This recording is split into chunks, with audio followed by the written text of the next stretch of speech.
हरिल्लो टांगण वतीन चरण डोळ्यान पाहिन रूप तुझे प्रेमे अलंगिन आनंद पूजन भावे वाळीन म्हणे नामा त्वमेव माता पिता त्वमेव बंधुते सखा त्वमेव विद्या करणं त्वमेव सर्वं मम देवते। आपण रखिले रखिबे मणिमा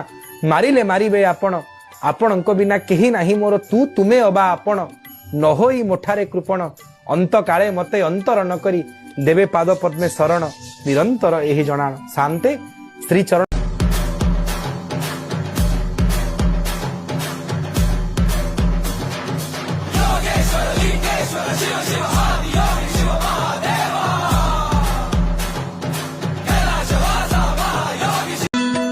अधर मधुर नयन मधुर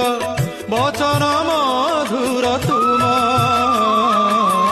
चरण मधुर शरण मधुर लक्षेशाल ग्राम पिंचा वेदकू छाड़ी रथारूढ़ हेउची मो कला श्री हरि मेटी जीव ए आखिरु अनेक शोषा